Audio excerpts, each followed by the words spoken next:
The compact disc and how it operates. Here we have a simple representation of a compact disc.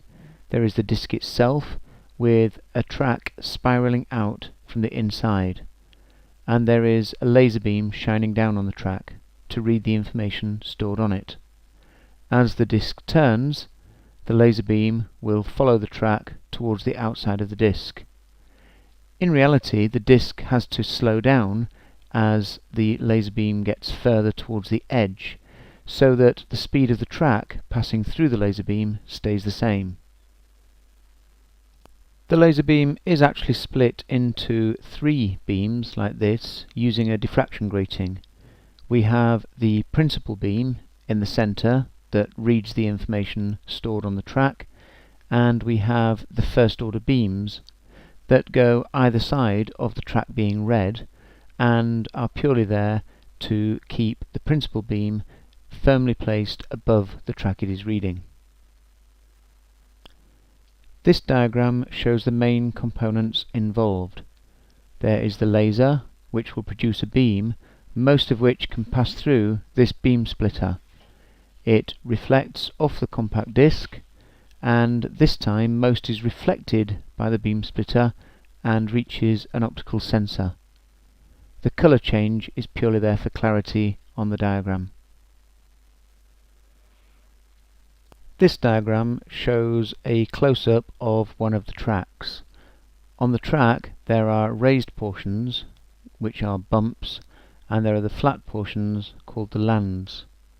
This is representing the laser beam shining down onto the track. As the track moves along under the laser beam will go over the bumps and the lands in between them. It's these bumps and lands that store the information. Notice that the area of the laser beam is actually larger than the bumps, so the laser beam, when it's on a bump, will also be covering an area of land. Going now to a close-up of a bump, you'll see that the bumps themselves are actually a quarter of a wavelength in height above the land. As the laser beam comes down, this is what happens. You'll see this is part of the laser beam landing on the top of a bump and being reflected, part of the laser beam landing on the land and being reflected. This laser beam has travelled 1/4, 2/4 wavelengths further than this one, so it will be half a wavelength out of phase with the reflection from the bump.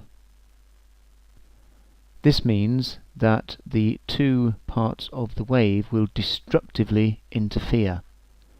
This reflection and this reflection will destructively interfere, effectively cancelling each other out.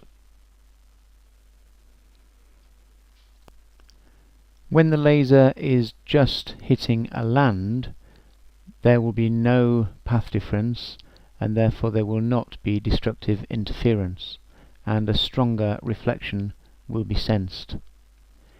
It's actually the changes from bump to land or from land to bump that the computer reads as a 1 in digital coding. When the laser is going over a bump or over a land, it reads that as a 0.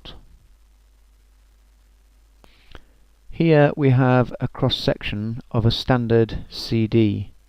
At the top we have the label. Here is the aluminium layer. This is a land, a bump, a land, and so on. This transparent plastic will allow the laser beam to come up from underneath, reflect off the aluminium, and pass back out to be picked up by the optical sensor. If we compare this with a writable CD or CDR, we see it still has the label. It now has a flat aluminium layer, and it has this layer of special dye. If this dye is heated by a powerful laser, it will turn from transparent to opaque.